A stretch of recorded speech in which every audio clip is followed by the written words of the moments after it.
घर की औरत। कहते हैं ना, घर दीवारों से नहीं, उसके अंदर रहने वाले लोगों से बनता है। लेकिन क्या हो जब घर के लोग ऐसे हो? सारा दिन खाती रहती हो, सोती रहती हो, कोई काम नहीं है तुम्हारे पास। ऊपर से बहू के आ जाने के बाद तो तुम और निकम्मी हो गई हो। दिखावे के लिए हाथ में माला पकड़ ली है, बाकी कोई काम नहीं करती। अरे कैसी बात कर रहे हैं? अब तो बहू आ गई है, अब तो मेरी बेइज्जती करना बंद कर दीजिए। जैसे तैसे मेरी तो जिंदगी कट गई गालियां खा खा कर। अरे उस बेचारी को तो छोड़ दीजिए। तभी बेटे के जोर जोर से चिल्लाने की आवाज आती है।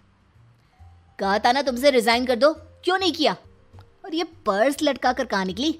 चलो कमरे में, काम करो घर का। बहू बेटे की लड़ाई सुनकर सास ससुर बाहर आ जाते हैं। सामने खड़ी होती है नई नवेली बहू रीमा। देख लीजिए माँ जी, शादी से पहले तो मेरे माँ पापा के सामने कहा था कि शादी के बाद नौकरी करने देंगे, लेकिन अब क्या कह रहे हैं? तो तुम माँ जी को क्यों बोल रही है बहू? तब उसका मन रहा होगा, अब नहीं है।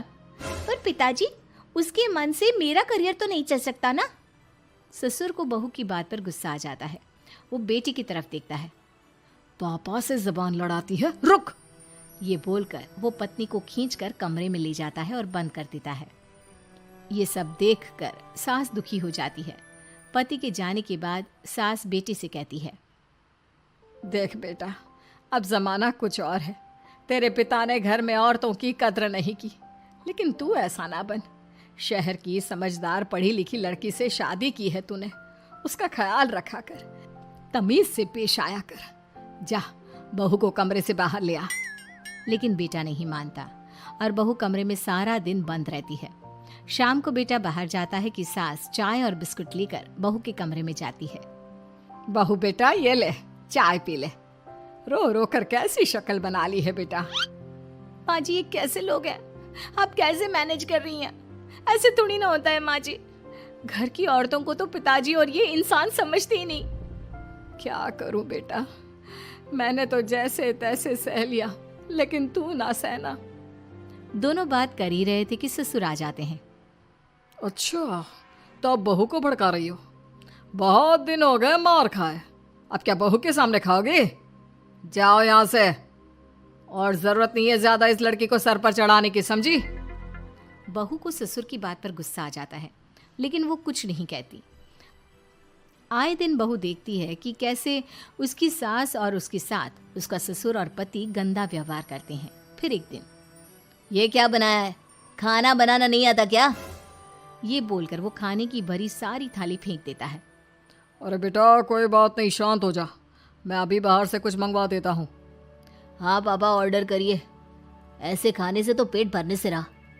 वैसे खाना तुमको बनाना आता नहीं और बाहर जाकर नौकरी करना चाहती हो। अरे तुम जैसे को तो पूछते भी नहीं है बाहर।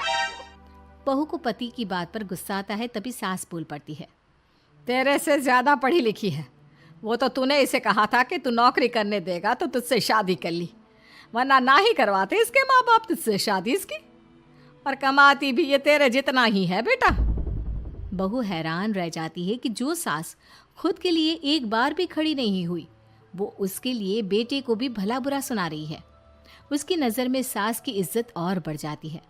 वो सास को देखकर ये सब सोच ही रही थी कि उसके कान में एक जोर से चांटे की आवाज आती है। किसको किसको मार पड़ी?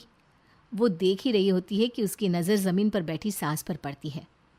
अभी तो धीरे से मारा, फिर जुबान खोली ना तो ऐसा मारूंगा कि कान के पर्दे फट जाएंगे।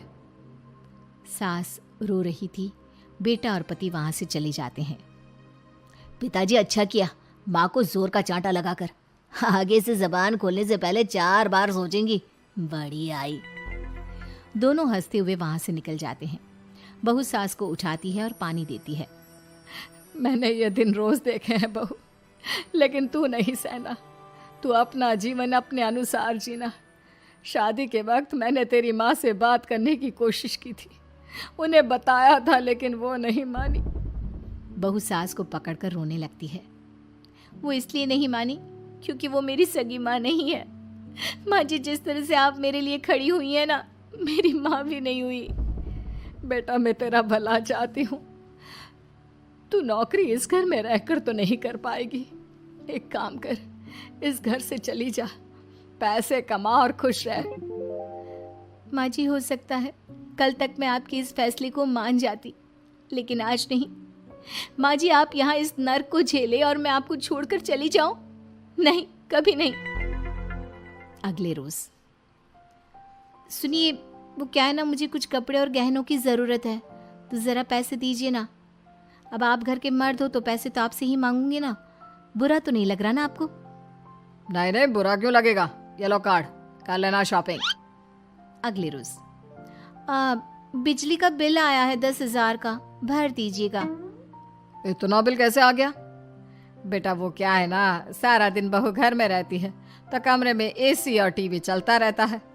अब कम से कम बाहर जाए तो 4 पैसे कमा कर लाए। लेकिन हम लोगों को थोड़ी ना औरत की कमाई खानी है, वो तो मर्द ही करता है ना। पति पर्स देखता है और फिर हाँ माँ, ठीक बोल रही हो। खैर चलता हूँ, ऑफिस का वक्त हो गया है। पति ऑफिस से पिता को फोन करता है। पापा, घर के खर्चे तो बढ़ते ही जा रहे हैं, ऊपर से महंगाई आप देख रहे हैं। मैं सोच रहा हूँ क्यों ना मीना को नौकरी के लिए हाँ कर दूँ, 4 पैसे ही लाएगी ना घर में। वो तो तू ठीक बोल रहा है, लेकिन ये औरत की जात, कल को 4 पैसे कमाने लगे तो यह नहीं कि सर पर चढ़कर नाचे। हाँ पिताजी, बात तो सही है। वो तो आप हैं जो माँ को मुट्ठी में रखा है, वरना मेरी वाली तो। खैर, सोचते इस बारे में। शाम को पूरा परिवार साथ बैठा होता है। वो कल पनीर की सब्जी बनानी है तो थोड़े पैसे देकर जाना। और हाँ, कीर्तन भी रखा है संडे को, उसके लिए सामान की लिस्ट बना दी है, ले आना। पापा को दे दो, वो ले आएंगे। अरे पापा कहाँ से ले आएंगे, मेरे पास नहीं है पैसे वैसे। लो, पैसे ही नहीं है? मेरे पापा की जेब तो हमेशा नोटों से भरी रहती है। बेटा, लक्ष्मी को जो पूजता है ना, उसके पास लक्ष्मी रहती है। जो घर की औरतों को मारे पीटे, वो भला कैसे लक्ष्मी का लाभ ले सकता है? वाह वाह, क्या बात है, तो जबान खुल रही है तुम्हारी। लगता है भूल गई पुरानी मार और डांट, क्या? हाँ माँ जी, शांत हो जाइए। मैं नहीं देख सकती आपको मार खाता, और फिर हो सकता है कि मैं आपको बचाने आऊँ तो ये भी मुझे मारे। ठीक है बहू, मैं कुछ नहीं कहती, तू ये लिस्ट बस दे दे, मैं चलिए आराम करने। फिर अगले रोज, सुनिए जी, वो मायके जाना है। वो क्या है ना, शादी के बाद से गई नहीं, तो ट्रेन की टिकट बुक करवा देना। तो मैं भी तो साथ जाऊंगा ना तुम्हारे। तो ठीक है, फिर फ्लाइट की ही टिकट करवा दीजिए।